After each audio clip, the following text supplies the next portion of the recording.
congressman na si Sandro Marcos. Nilampaso si Congressman Pulong Duterte. Grabe, sobrang galing at talino ni Sandro Marcos. Tinalo pa ang mas matatandang mga congressman katulad ni Pulong Duterte. Halika, atin itong pag-usapan mga kaibigan. It was not a position I was interested in, but ang dami pong tumulak and of course anything to help the country, anything to help the House, and I hope I'll be able to contribute as much as I can.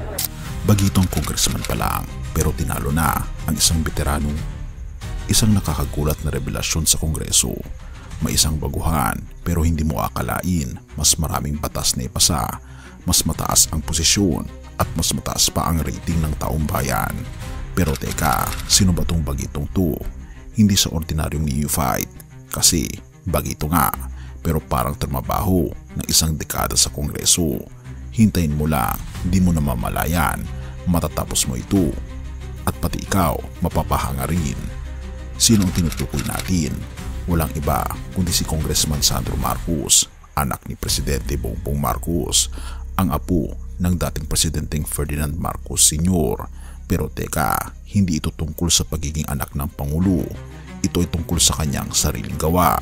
Habang si Representative Paulo Pulong Duterte ay matagal na sa Kongreso, hindi maikakaila na ang ilan sa ating mga kababayan ay kinukumpara ang performance ni Pulong at ni Sandro Marcos.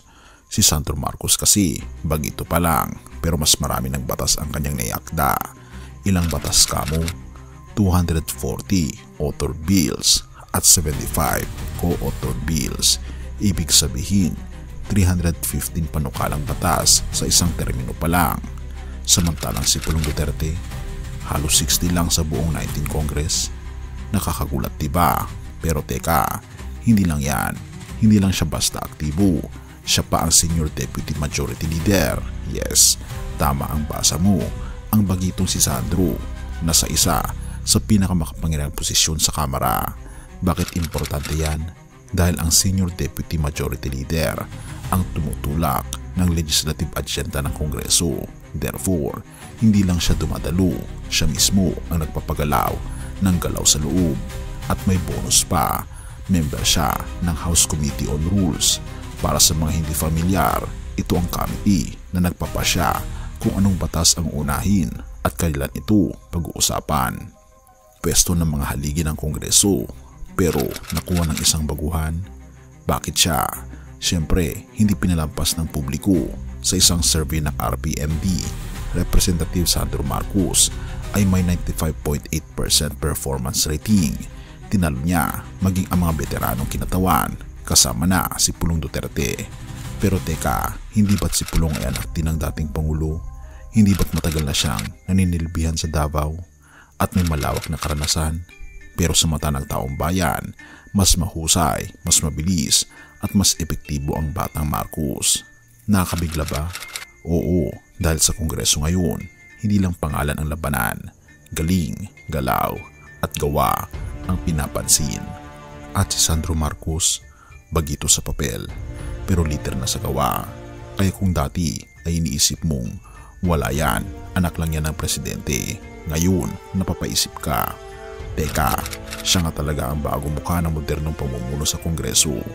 At oo, tinalo niya pati si Pulong Duterte, hindi sa apelyido kundi sa tunay na performance.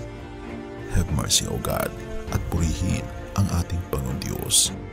Unang Timoteo 4:12. Huwag hamakin ni numan ang iyong kabataan, kundi maging halimbawa ka ng mga mananampalataya sa salita, sa pag-uugali, sa pag-ibig, sa pananampalataya at sa kalinisan.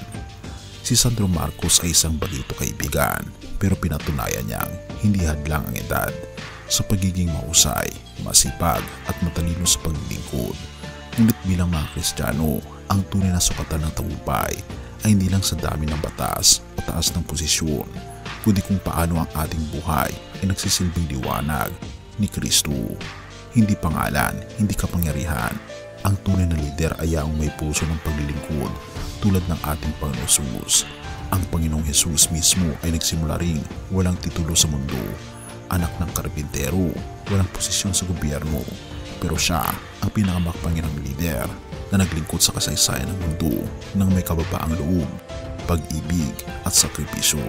Therefore, kung paanong ginagamit ni Sandro ang kanyang plataforma upang gumawa ng mabuti, tayo rin kaibigan ay tinatawag ng ating Panginoon Kristo na gamitin ang anumang mayroon tayo, edad man, kakayahan o maliit na oportunidad para ipahayag ang kanyang kabutihan sa ating salita, sa ating pag-uugali at sa ating pananampalataya sa ating Panginoon Diyos.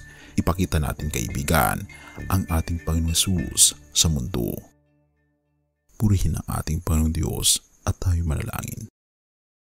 Ama naming Diyos na makaparian sa lahat, turuan niyo po kami maging leader ayon sa iyong puso. Kahit kami bata o wala pang mataas na posisyon, gamitin niyo po kami na maging ilaw at asinang sanlibutan. Naway sa aming ginagawa, mas makilala ka. Kaya ni Sandro na ginamit niyo po upang magtagumpay, gamitin niyo rin po kami para sa iyong kalulwatian. Pinupuri po namin kay pinapasalamatan o aming Panginoon Diyos sa inyo pong kabutihan sa amin at patnubayan ang aming mga leaders, ang lahat ng congressman, ang aming Pangulo at bawat mamamayang Pilipino at maging ang buong mundo. Salamat po Panginoon Diyos sa inyo pong kabutihan sa amin at patnubayan niyo po kami. At salamat sa paglinig ng aming mga panalangin at patawarin po kami sa lahat ng aming pagkukulang at pagkakasala at sobrang kailangan po namin kayo sa pangalan ng aming Panginoon Hesus. Amen.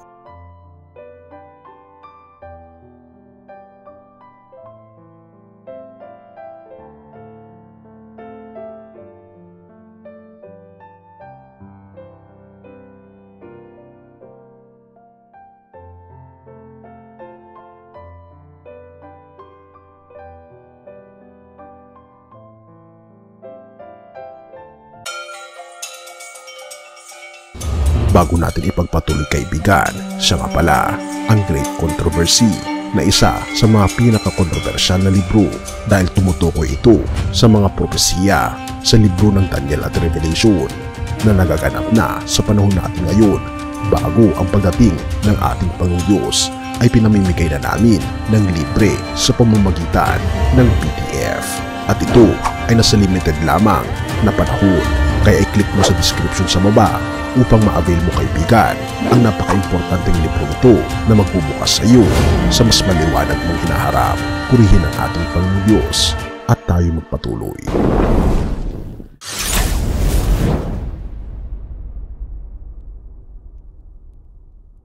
Siyang aking patnubay, siyang aking gabay, siya ang